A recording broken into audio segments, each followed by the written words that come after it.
Paper 158. The Mount of Transfiguration. It was near sundown on Friday afternoon, August the 12th, Anno Domini 29, when Jesus and his associates reached the foot of Mount Hermon, near the very place where the Tiglath once waited while the Master ascended the mountain alone to settle the spiritual destinies of Urantia and technically to terminate the Lucifer rebellion. And here they sojourned for 2 days in spiritual preparation for the events so soon to follow. In a general way, Jesus knew beforehand what was to transpire on the mountain, and he much desired that all his apostles might share this experience. It was to fit them for this revelation of himself that he tarried with them at the foot of the mountain. But they could not attain those spiritual levels which would justify their exposure to the full experience of the visitation of the celestial beings so soon to appear on earth.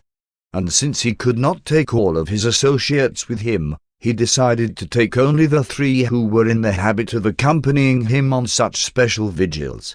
Accordingly, only Peter, James, and John shared even a part of this unique experience with the Master. 1.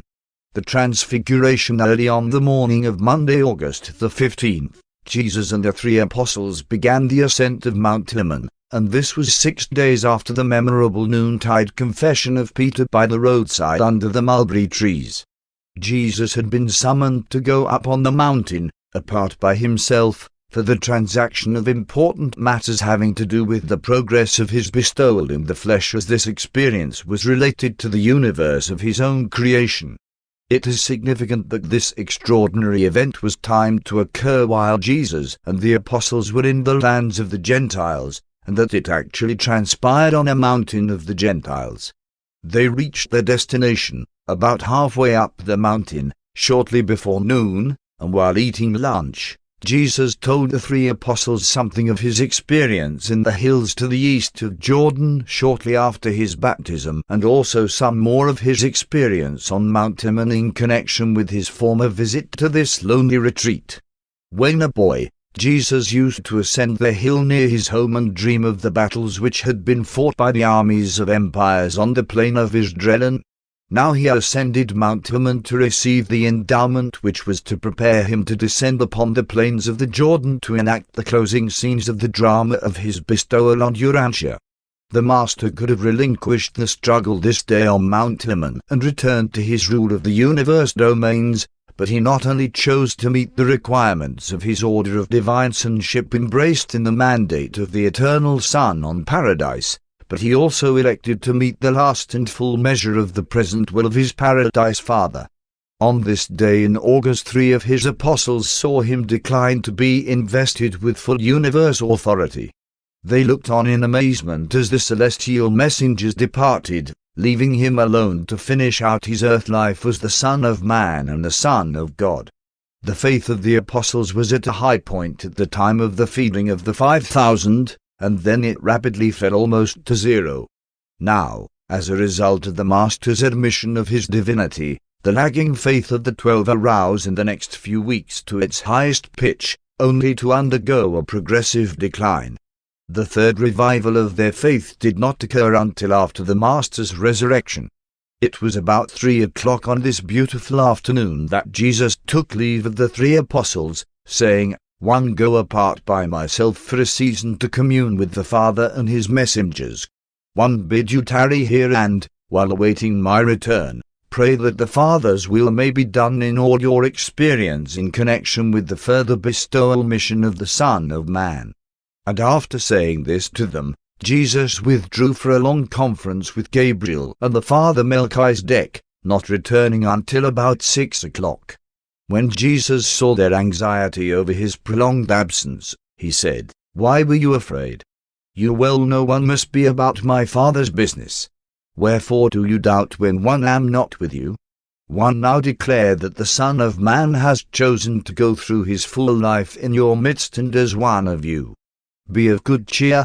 One will not leave you until my work is finished." As they partook of their meager evening meal, Peter asked the Master, "How long do we remain on this mountain away from our brethren?"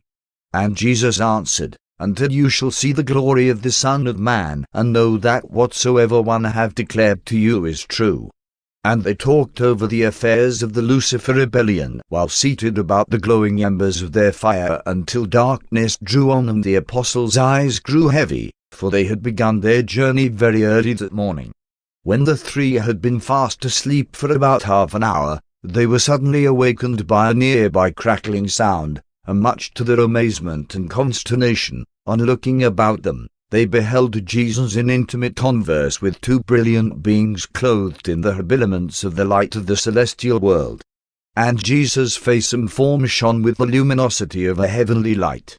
These three conversed in a strange language, but from certain things said, Peter erroneously conjectured that the beings with Jesus were Moses and Elijah. In reality, they were Gabriel and the Father Melchizedek. The physical controllers had arranged for the apostles to witness this scene because of Jesus' request. The three apostles were so badly frightened that they were slow in collecting their wits, but Peter, who was first to recover himself, said, as the dazzling vision faded from before them and they observed Jesus standing alone, Jesus, Master, it is good to have been here. We rejoice to see this glory. We are loath to go back down to the inglorious world.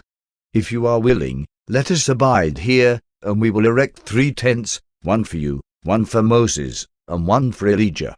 And Peter said this because of his confusion, and because nothing else came into his mind at just that moment. While Peter was yet speaking, a silvery cloud drew near and overshadowed the 4 of them. The apostles now became greatly frightened, and as they fell down on their faces to worship, they heard a voice, the same that had spoken on the occasion of Jesus' baptism, say, This is my beloved Son, give heed to him. And when the cloud vanished, again was Jesus alone with the 3, and he reached down and touched them, saying, Arise and be not afraid. You shall see greater things than this. But the apostles were truly afraid. They were a silent and thoughtful trio as they made ready to descend the mountain shortly before midnight. 2. Coming down the mountain for about half the distance down the mountain not a word was spoken. Jesus then began the conversation by remarking, Make certain that you tell no man, not even your brethren, what you have seen and heard on this mountain until the Son of Man has risen from the dead. The 3 apostles were shocked and bewildered by the Master's words, until the Son of Man has risen from the dead. They had so recently reaffirmed their faith in him as the deliverer, the Son of God, and they had just beheld him transfigured in glory before their very eyes, and now he began to talk about rising from the dead. Peter shuddered at the thought of the Master's dying. It was too disagreeable an idea to entertain, and fearing that James or John might ask some question relative to this statement, he thought best to start up a diverting conversation and, not knowing what else to talk about, gave expression to the first thought coming into his mind, which was, Master, why is it that the scribes say that Elijah must first come before the Messiah shall appear? And Jesus, knowing that Peter sought to avoid reference to his death and resurrection, answered, Elijah indeed comes first to prepare the way for the Son of Man, who must suffer many things and finally be rejected.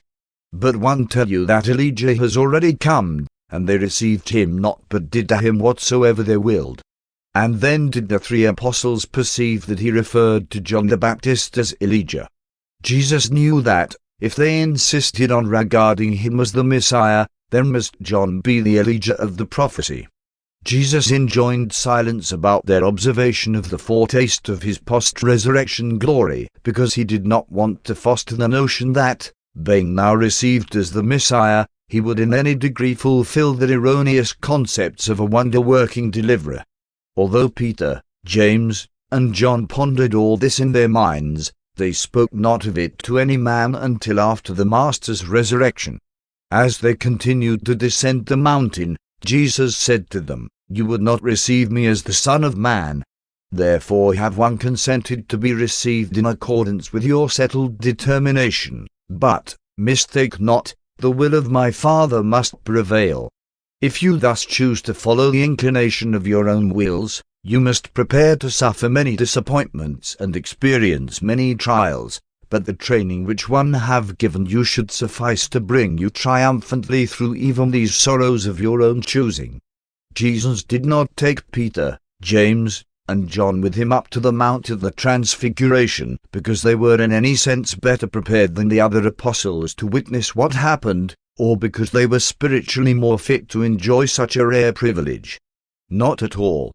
He well knew that none of the 12 were spiritually qualified for this experience.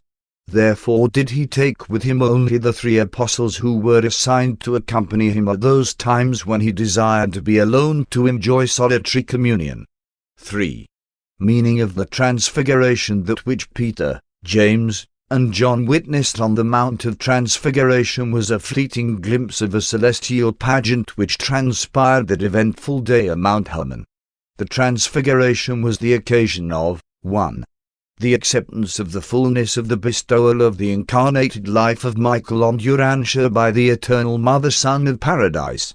As far as concerned the requirements of the Eternal Son, Jesus had now received assurance of their fulfillment. And Gabriel brought Jesus that assurance. 2.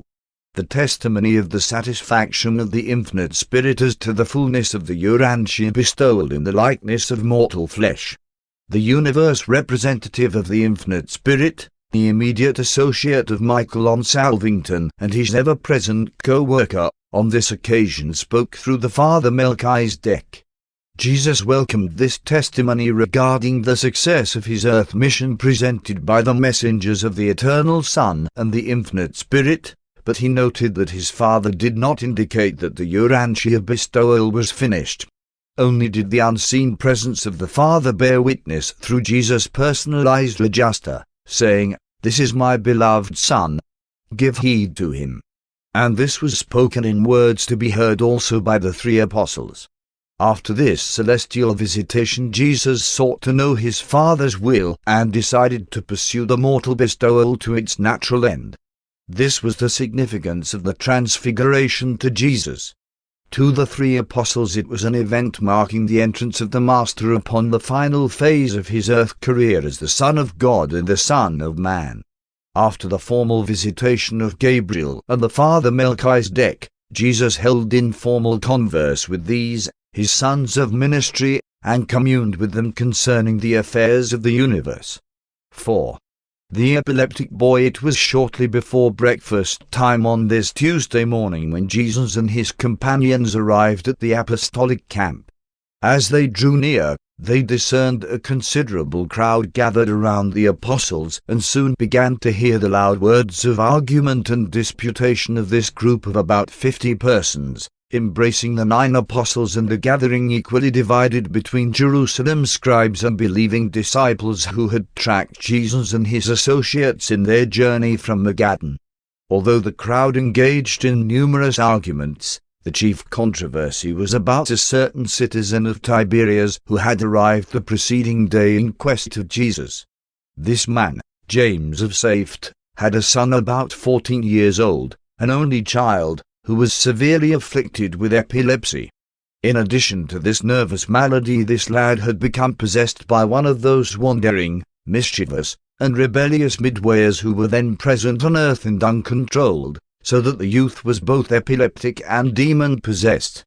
For almost 2 weeks this anxious father, a minor official of Herod Antipas, had wandered about through the western borders of Philip's domains, seeking Jesus that he might entreat him to cure this afflicted son. And he did not catch up with the apostolic party until about noon of this day, when Jesus was up on the mountain with the 3 apostles. The 9 apostles were much surprised and considerably perturbed when this man, accompanied by almost 40 other persons who were looking for Jesus, suddenly came upon them. At the time of the arrival of this group, the 9 apostles, at least the majority of them, had succumbed to their old temptation, that of discussing who should be greatest in the coming kingdom. They were busily arguing about the probable positions which would be assigned the individual apostles. They simply could not free themselves entirely from the long-cherished idea of the material mission of the Messiah. And now that Jesus himself had accepted their confession that he was indeed the deliverer, At least he had admitted the fact of his divinity. What was more natural than that, during this period of separation from the Master, they should fall to talking about those hopes and ambitions which were uppermost in their hearts? And they were engaged in these discussions when James of Safed and his fellow seekers after Jesus came upon them. Andrew stepped up to greet this father and his son, saying, "Whom do you seek?" Said James, "My good man, one search for your master. One seek healing for my afflicted son. One would have Jesus cast out this devil that possesses my child." And then the father proceeded to relate to the apostles how his son was so afflicted that he had many times almost lost his life as a result of these malignant seizures. As the apostles listened, Simon Zealots and Judas Iscariot stepped into the presence of the Father, saying, "We can heal him. You need not wait for the Master's return. We are ambassadors of the kingdom. No longer do we hold these things in secret. Jesus is the deliverer, and the keys of the kingdom have been delivered to us." By this time Andrew and Thomas were in consultation at one side. Nathanael and the others looked on in amazement. They were all aghast at the sudden boldness, if not presumption, of Simon and Judas. Then said the Father, "If it has been given you to do these works, one pray that you will speak those words which will deliver my child from this bondage." Then Simon stepped forward and, placing his hand on the head of the child, looked directly into his eyes and commanded, "Come out of him, you unclean spirit. In the name of Jesus obey me." But the lad had only a more violent fit, while the scribes mocked the apostles in derision, and the disappointed believers suffered the taunts of these unfriendly critics. Andrew was deeply chagrined at this ill-advised effort and its dismal failure. He called the apostles aside for conference and prayer.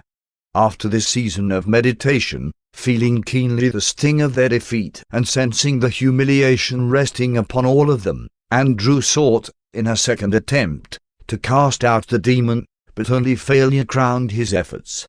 Andrew frankly confessed defeat and requested the Father to remain with them overnight or until Jesus' return, saying, "Perhaps this sort goes not out except by the Master's personal command." And so, while Jesus was descending the mountain with the exuberant and ecstatic Peter, James, and John, their 9 brethren likewise were sleepless in their confusion and downcast humiliation. They were a dejected and chastened group. But James of Safed would not give up.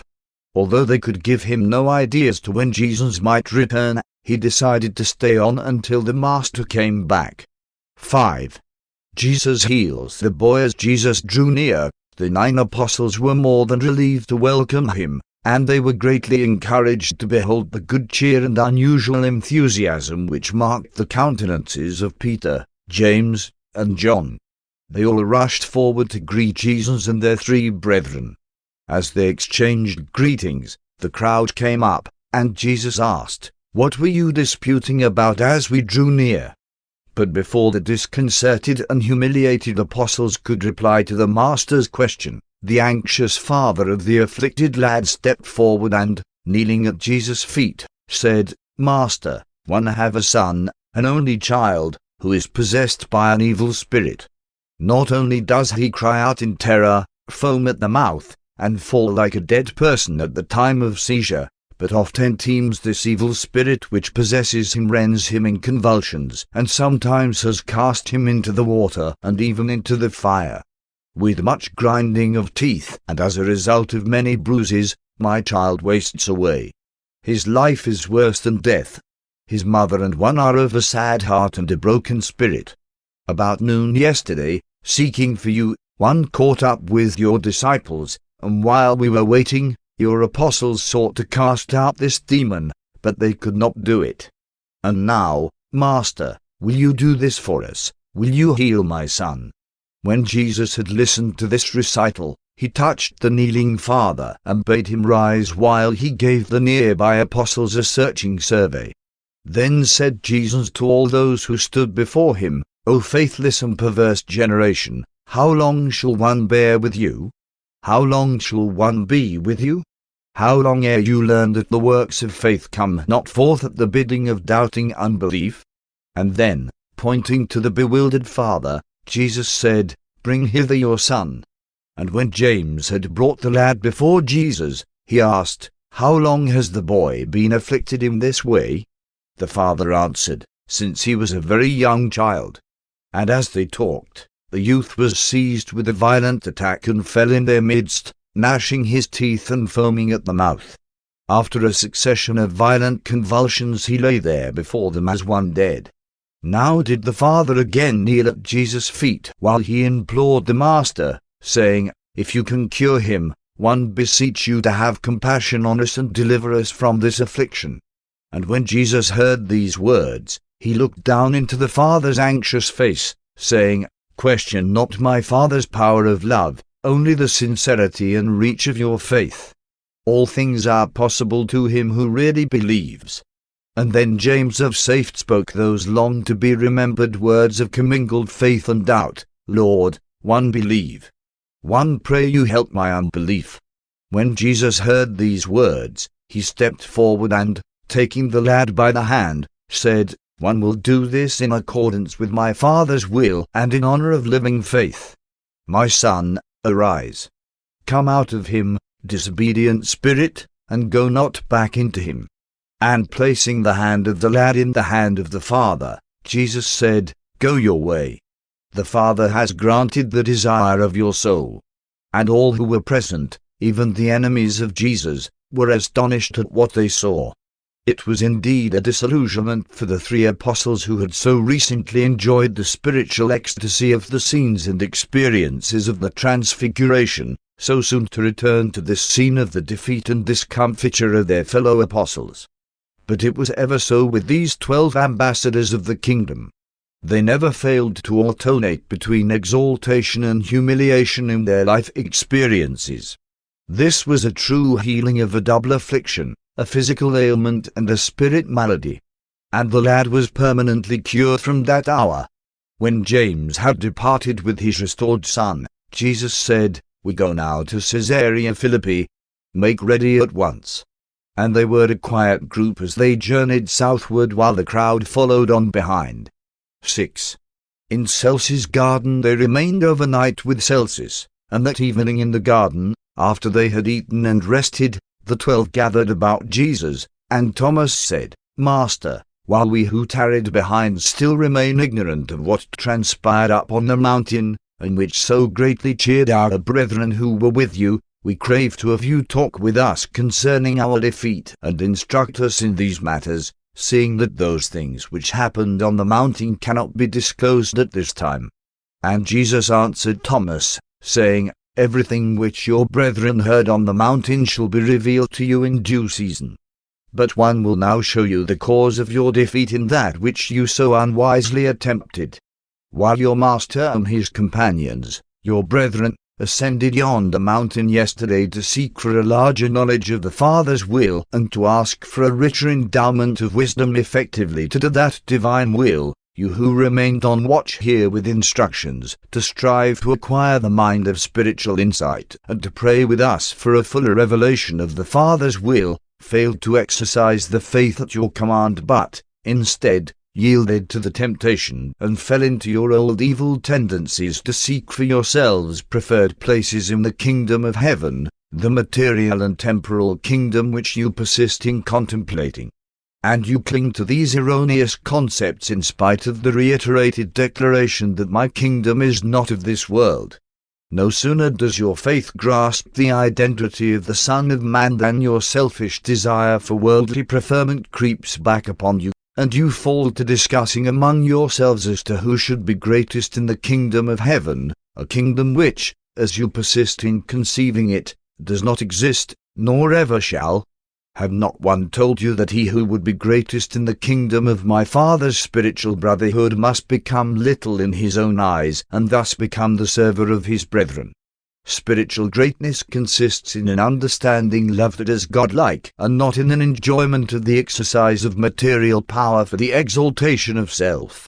In what you attempted, in which you so completely failed, your purpose was not pure.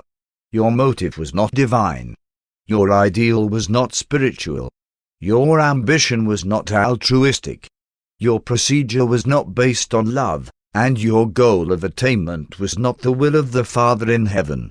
How long will it take you to learn that you cannot time-shorten the course of established natural phenomena except when such things are in accordance with the Father's will? Nor can you do spiritual work in the absence of spiritual power. And you can do neither of these, even when their potential is present, without the existence of that third and essential human factor, the personal experience of the possession of living faith. Must you always have material manifestations as an attraction for the spiritual realities of the kingdom? Can you not grasp the spirit significance of my mission without the visible exhibition of unusual works? When can you be depended upon to adhere to the higher and spiritual realities of the kingdom regardless of the outward appearance of all material manifestations? When Jesus had thus spoken to the 12, he added, "And now go to your rest, for on the morrow we return to Magadan, and there take counsel concerning our mission to the cities and villages of the Decapolis. And in the conclusion of this day's experience, let me declare to each of you that which one spoke to your brethren on the mountain, and let these words find a deep lodgment in your hearts. The Son of Man now enters upon the last phase of the bestowal. We are about to begin those labors which shall presently lead to the great and final testing of your faith and devotion, when one shall be delivered into the hands of the men who seek my destruction. And remember what one am saying to you, the Son of Man will be put to death, but he shall rise again." They retired for the night, sorrowful. They were bewildered. They could not comprehend these words. And while they were afraid to ask aught concerning what he had said, they did recall all of it subsequent to his resurrection. 7. Peter's protest. Early this Wednesday morning Jesus and the 12 departed from Caesarea Philippi for Magadan Park near Bethsaida Julia's. The apostles had slept very little that night, so they were up early and ready to go. Even the stolid Alphaeus twins had been shocked by this talk about the death of Jesus. As they journeyed south, just beyond the waters of Merom, they came to the Damascus road, and desiring to avoid the scribes and others whom Jesus knew would presently be coming along after them, he directed that they go on to Capernaum by the Damascus road which passes through Galilee. And he did this because he knew that those who followed after him would go on down over the East Jordan road, since they reckoned that Jesus and the apostles would fear to pass through the territory of Herod Antipas. Jesus sought to elude his critics and the crowd which followed him, that he might be alone with his apostles this day. They travelled on through Galilee until well past the time for their lunch, when they stopped in the shade to refresh themselves. And after they had partaken of food, Andrew, speaking to Jesus, said, "Master, my brethren do not comprehend your deep sayings. We have come fully to believe that you are the Son of God, and now we hear these strange words about leaving us, about dying. We do not understand your teaching. Are you speaking to us in parables? We pray you to speak to us directly and in undisguised form." In answer to Andrew, Jesus said, "My brethren, it is because you have confessed that one am the Son of God that one am constrained to begin to unfold to you the truth about the end of the bestowal of the Son of Man on earth. You insist on clinging to the belief that one am the Messiah, and you will not abandon the idea that the Messiah must sit upon a throne in Jerusalem. Wherefore do one persist in telling you that the Son of Man must presently go to Jerusalem, suffer many things, be rejected by the scribes, the elders, and the chief priests, and after all this be killed and raised from the dead? And one speak not a parable to you. One speak the truth to you, that you may be prepared for these events when they suddenly come upon us." And while he was yet speaking, Simon Peter, rushing impetuously toward him, laid his hand upon the Master's shoulder and said, "Master, be it far from us to contend with you, but one declare that these things shall never happen to you." Peter spoke thus because he loved Jesus. but the Master's human nature recognized in these words of well-meant affection the subtle suggestion of temptation that he changed his policy of pursuing to the end his earth bestowal in accordance with the will of his paradise Father. And it was because he detected the danger of permitting the suggestions of even his affectionate and loyal friends to dissuade him, that he turned upon Peter and the other apostles, saying, "Get you behind me. You savor of the spirit of the adversary, the tempter. When you talk in this manner, you are not on my side, but rather on the side of our enemy. In this way do you make your love for me a stumbling block to my doing the Father's will. Mind not the ways of men, but rather the will of God."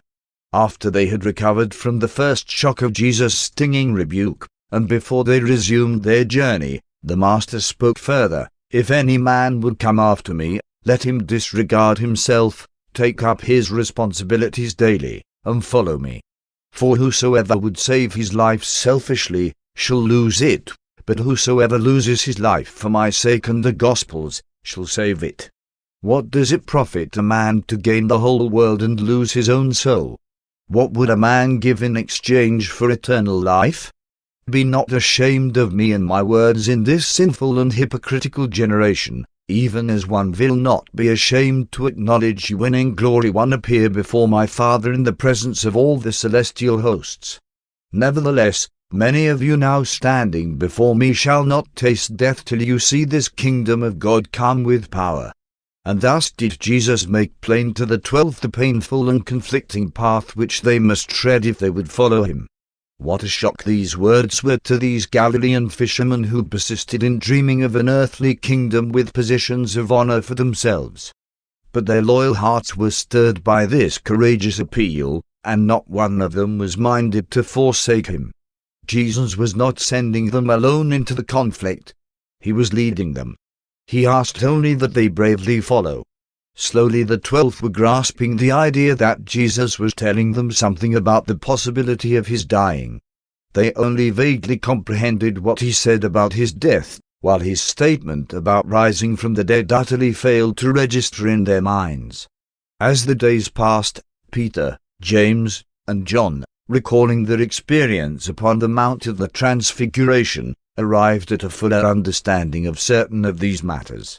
In all the association of the 12 with their Master, only a few times did they see that flashing eye and hear such swift words of rebuke as were administered to Peter and the rest of them on this occasion. Jesus had always been patient with their human shortcomings, but not so when faced by an impending threat against the program of implicitly carrying out his Father's will regarding the remainder of his earth career. The apostles were literally stunned.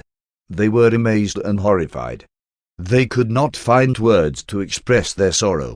Slowly they began to realize what the Master must endure, and that they must go through these experiences with him, but they did not awaken to the reality of these coming events until long after these early hints of the impending tragedy of his latter days. In silence Jesus and the 12 started for their camp at Magadan Park, going by way of Capernaum.